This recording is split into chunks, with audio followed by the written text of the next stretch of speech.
Membacakan surat tuntutan Kejaksaan Negeri Jakarta Selatan untuk keadilan dan kebenaran berdasarkan ketuhanan yang Maha Esa.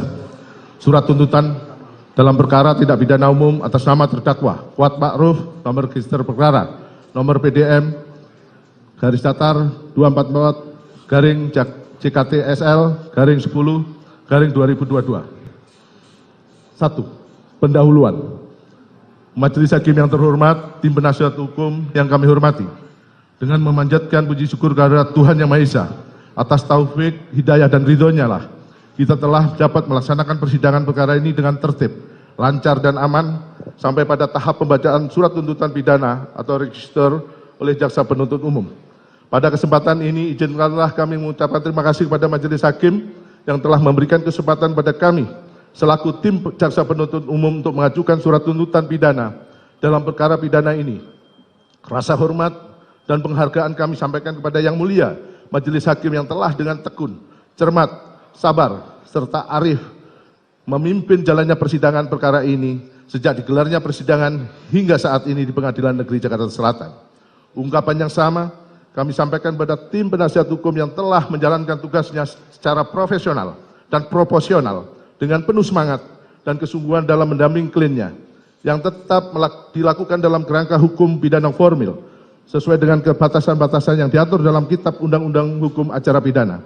Oleh karenanya, keberadaan tim penasihat hukum menjadi satu bagian yang tidak terpisahkan dari terselenggaranya persidangan dalam perkara tindak pidana yang dilakukan oleh Kuat Ma'ruf. Dengan memperhatikan hasil-hasil perkara ini, Pengadilan Negeri Jakarta Selatan tibalah saatnya untuk mengajukan tuntutan pidana atas nama terdakwa Kuat Ma'ruf.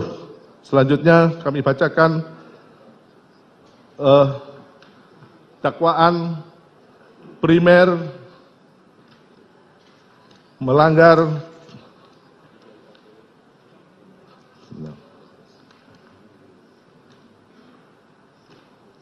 (340) KUHP Judul 55 ayat 1 ke 1 KUHP.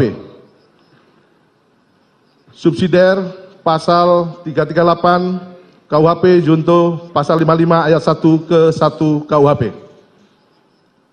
Selanjutnya untuk keterangan saksi dalam berkas kami tidak perlu bacakan, namun langsung ke analisa fakta. Secara fisik itu dapat terjadi karena paksaan yang dilakukan oleh orang ketiga, misalkan dengan memegang tangan orang yang dipaksa untuk menandatangani sepucuk surat di dalam kejahatan pemalsuan surat. Selanjutnya misalkan dengan dirampasnya kemerdekaan seseorang yang dipanggil sebagai saksi, termasuk pula ke dalam suatu perbuatan yang dilakukan karena terpaksa disebabkan bekerjanya kekuatan alam.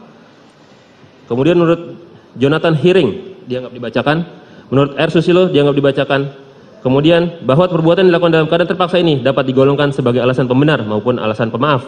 Apabila paksaan tersebut merupakan paksaan yang absolut yang datangnya dari luar, bukan dari diri pribadi pelaku sendiri, maka perbuatan tersebut termasuk dalam alasan pembenar. Akan tetapi, apabila paksaan tersebut merupakan paksaan yang relatif yang datangnya dari dalam diri pelaku itu sendiri, maka perbuatan tersebut termasuk dalam alasan pemaaf. Jangan lupa untuk subscribe, like, dan komen channel ini.